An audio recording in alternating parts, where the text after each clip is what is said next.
বিজয় নিশান আমরাই তুলি, সুর তুলি আমরা বিজয়ে।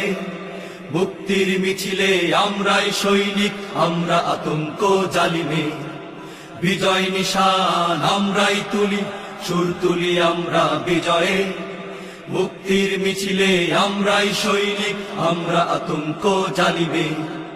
অশান্ত দাবানলপুরে করে খাপ জবে, আমরাই প্রথমে গর্জে উঠি। হয় না পিশাচার অসভ্য দানবের গর্জন রুখতে বক্ষপাতি।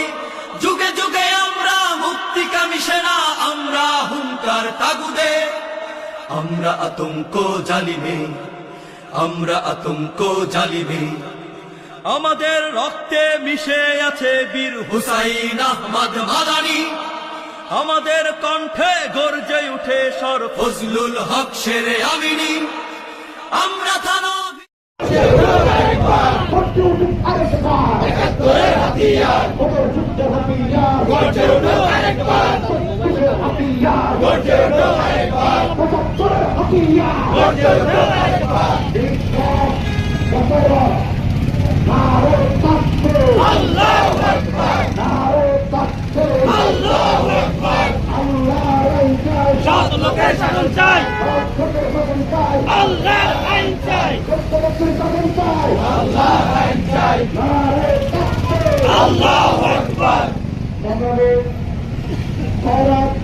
আজকে যারা বিজয় দিবসে অংশগ্রহণ করেছেন, আপনাদেরকে নিরাপদের দেশ থেকে পানি নেবে সাহস ডুবেছিল।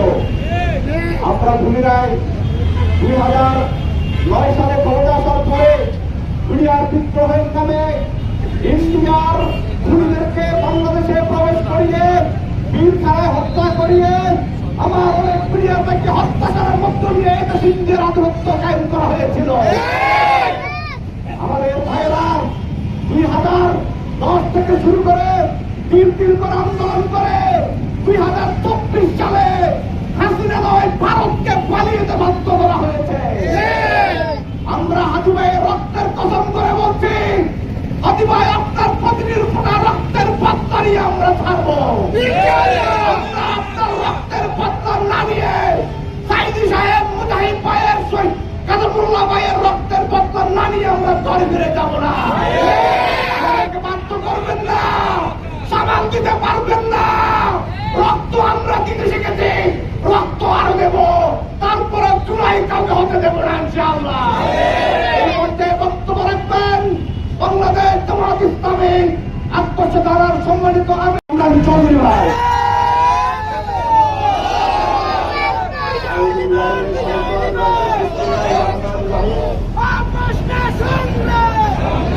বাংলাদেশ জামায়াত ইসলামী আত্মসদারা শাখা কর্তৃক আয়োজিত আজকের এই রেজিস্টার সমাবেশে উপস্থিত সংগ্রামী নেতৃবৃন্দ ও আমার বিপ্লবী ভাইরা, আসসালামু আলাইকুম ওয়া রাহমাতুল্লাহ।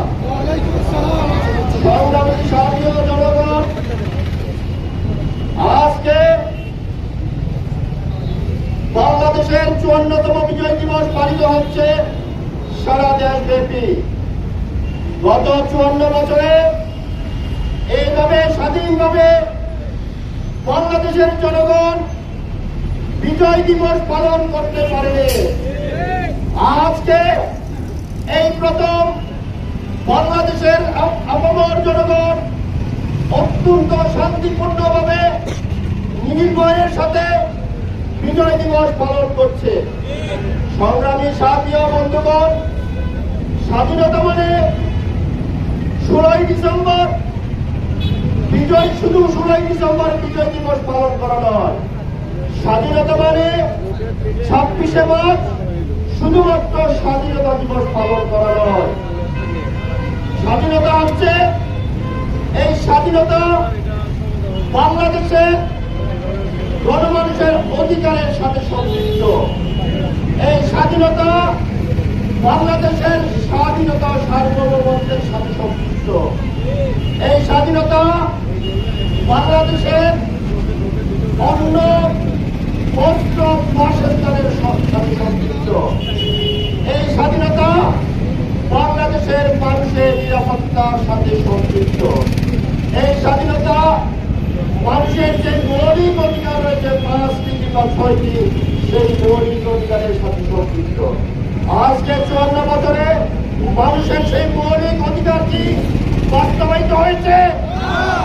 ওদিকে যে সরকারগুলো এসেছে এই বাংলাদেশকে লুটে পুটে খেয়েছে। তারা দেশপ্রেমের কথা বলে 16 ডিসেম্বরে এসে স্বাধীনতা দিবস পালন করতে এসে তারা জাতীয় পতাকা গায়ে মুড়িয়ে দেশপ্রেমের কথা বলে। ওই দেশপ্রেমিক যারা তারা এই দেশকে লুটে পুটে খেয়েছে। সর্বশেষ আমরা দেখেছি সেই আওয়ামী লীগ সরকার বিগত 18 বছর বাংলাদেশের বিরুদ্ধে ষড়যন্ত্র করেছে, বাংলাদেশের মানুষের বাক স্বাধীনতা কেড়ে নিয়েছে, বাংলাদেশের অধিকার কেড়ে নিয়েছে। গত 5ই আগস্ট তারা সমূলে এমপি মন্ত্রী সহ পালিয়ে যেতে বাধ্য হয়েছে গণঅভ্যুত্থানের মুখে।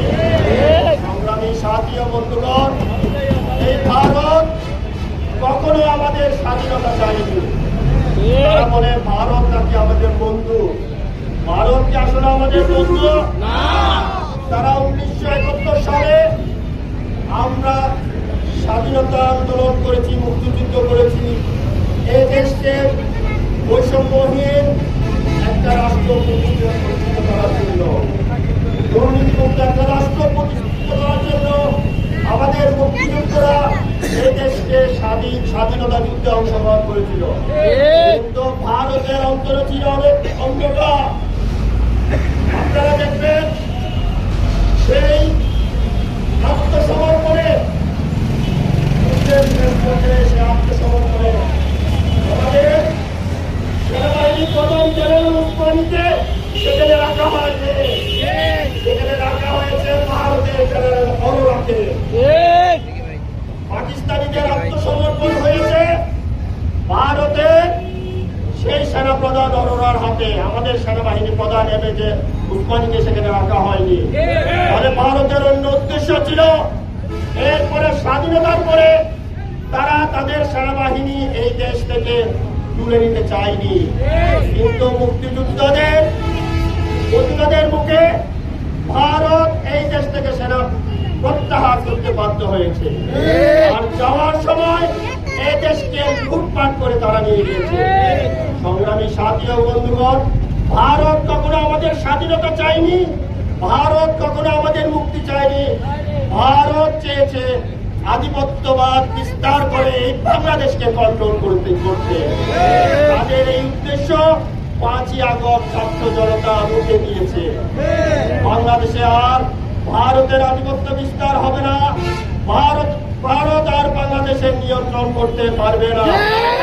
সবসময় সজাগ আছি আমরা, ছাত্র জনতা সবসময় সচেতন আছি। প্রিয় ভাইরা আমার, এই 5ই আগস্ট আমরা বিজয় অর্জন করেছি। একটা কথা আছে, স্বাধীনতা অর্জনের চেয়ে স্বাধীনতা রক্ষা করা কঠিন। আমরা যদি আবারও ভুল করে, আমরা যদি নিজেদের মধ্যে ঐক্য বিনষ্ট করি, তাহলে আবার সেই ভারতীয় আধিপত্যবাদ আমাদের উপর প্রতিষ্ঠিত হবে। সেই জন্য আমাদের ঐক্য ধরে রাখতে হবে, আমাদেরকে একসাথে কাজ করতে হবে, একসাথে দেশের উন্নয়নে আমাদেরকে সম্পৃক্ত হতে হবে। প্রিয় ভাইরা আমার, কিন্তু আমাদের এই ঐক্য বিনষ্ট করার জন্য বিভিন্নভাবে প্রচেষ্টা চালিয়ে যাচ্ছে সেই ভারতের রং। ছাত্র জনতার ঐক্য যাতে বিনষ্ট হয় সেই জন্য বিভিন্ন ধরনের প্রচেষ্টা চালিয়ে যাচ্ছে। ইনশাআল্লাহ জামাত এবং শিবিরকে যে কোনোদিন কিনতে পারেনি, আমাদেরকে ভারত তো কোনো কিনতে পারবে না। দরকার হলে আন্দোলন করতে করতে শহীদ হয়ে যাব। সংগ্রামী সাথী ও বন্ধুগণ, সুতরাং আমাদেরকে ঐক্য ধরে রাখতে হবে। আগামী নির্বাচন পর্যন্ত আমাদেরকে খুব সচেতন থাকতে হবে। উসমান হাদির উপর হামলা হয়েছে, তারা আরো হামলা করার প্রচেষ্টা চালাবে। সুতরাং আমাদেরকে সচেতন থাকতে হবে। তাই আসুন আগামী নির্বাচনে সৎ এবং যোগ্য প্রার্থীকে ভোট দিয়ে আমরা এই বৈষম্যহীনতা দূর করে প্রকৃতির একটা রাষ্ট্র যাতে প্রতিষ্ঠিত করতে পারি, আল্লাহ আমাদেরকে সেই তৌফিক দান করুন। এবং আজকে রেলিতে যারা উপস্থিত হয়েছেন তাদের প্রতি কৃতজ্ঞতা প্রকাশ করে আমার বক্তব্য এখানে শেষ করতে